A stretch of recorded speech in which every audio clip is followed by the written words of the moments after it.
Okay, so what's the difference between, and I'm not trying to trap you here, I'm seriously not. So there might be mathematical intuitions, a prioris, let's say. Kant identified time and space as a priori intuitions. Right. But I think there's a third category of a priori intuitions that are in fact stories, or they're personalities or stories. So let me give you an example. So I'm going to do a quick rereading of the moral landscape. So because, see, you talk about G.E. Moore's argument of infinite regress. If you claim that something's good and you equate it with something, you can also ask infinitely why the thing you're equating it with is good. Now, it seems to me that the way that you step out of that argument, correct me if I'm wrong here, is you tell a story. I'm not trying to be smart about that.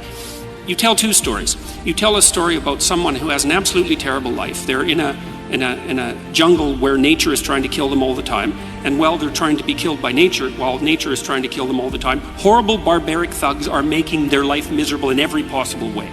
Okay, so that's one pole, let's say.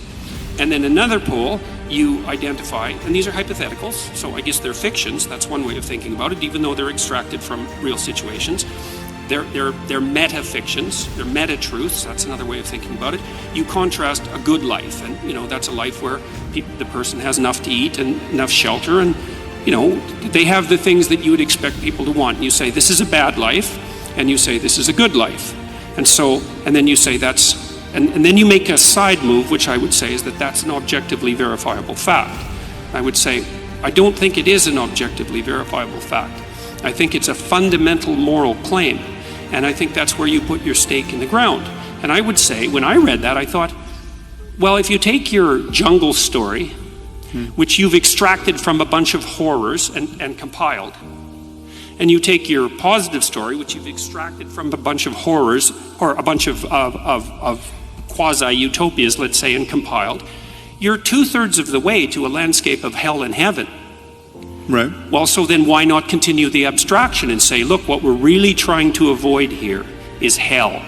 Oh, yeah. What we're really trying to move towards is heaven. Yeah, but as soon as you do that, you're in a religious landscape. No, but my name for hell is...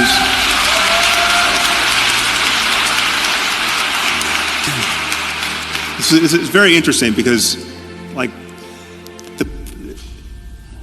you and I were talking about this at dinner.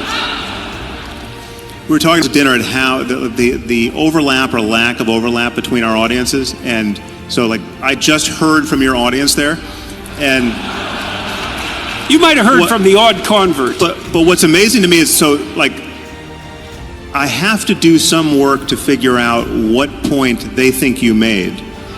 Because wait a second. Wait, no. Hold on. No. And I said if you're going to produce a fiction, why not go right to the end? Okay, because you did produce a fiction.